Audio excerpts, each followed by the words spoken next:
დრეიკის კანტონების მიხედვით, რომელიც ვარსკვლავთა აბსოლუტურ რიცხვს ეყრდნობა, ძალიან ნაკლებადაა სავარაუდო, რომ ერთადერთი სიცოცხლე ვიყოთ უკიდეგანო სამყაროში. ყოველივე ამის საპირისპიროდ შეიძლება ისიც, რომ ჩვენი სატელეკომუნიკაციო სიგნალები პირველად რომელიმე სხვა ცივილიზაციამ დააფიქსიროს. თუ ასე მოხდა, უქონდეს იმედი, რომ ისინი მშვიდობიანები და მეგობრულები იქნებიან. მაშინ, როცა ირმის ნახტომში სიცოცხლისათვის პოტენციურად ხელსაყრელ პლანეტებს ვპოულობთ სხვა ვარსკვლავთა გარშემო, მათ შორის ჩვენს უახლოეს მეზობელ პროქსიმა კენტავრთან, უფრო და უფრო იმატებს ჩვენი გაუცება, რატომ ვერ დავაფიქსირეთ ჯერჯერობით არამიწიერი სიცოცხლის არსებობის მტკიცებულება. როგორც სახელგანთქმულმა ფიზიკოსმა ენრიკო ფერმი მიკითხა, სად არის ყველა?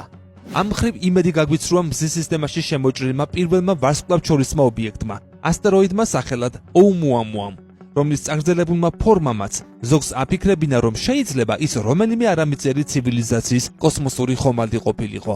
თუმცა, როგორც კვლევისას გაირკვა, ეს ობიექტი არ გამოსცემს ხელოვნურ რადიოსიგნალებს. მართალია, არამიწიერი ცივილიზაციის სიგნალი ნაზი ან დახვეწილი შეიძლება იყოს, მაგრამ ცის სევდიანი მდუმარება შესაძლოა იმაზეც მიუთითებდეს, რომ ხანგრძლივი არამიწიერი ცივილიზაცია არ იყენებს ისეთ ტექნოლოგიებს, რომელთა სიგნალებიც ჩვენი ტელესკოპებისთვის ხილვადი გახდებოდა. ჩვენს გამოცდილებაზე დაყნობით, ველოდებით, რომ ჩვენზე გაცილებით ხანგრძლივი ცივილიზაცია ნიშნულოვნად უფრო გამოცდილი და შესაბამისად ტექნოლოგიურად მოწინავე იქნება. როდის გვექნება მთვარეზე ისეთი ბაზა, რომელიც შეძლებს ასეთი მონოლითის აღმოჩენას, სავარაუდოდ 100 წელიწადში. ასე რომ დღევანდელი თაობა და ჩვენი შვილიშვილები წარმოადგენენ ყველაზე მნიშვნელოვან თაობებს, რომელსაც ოდესმე დედამიწაზე უვლია.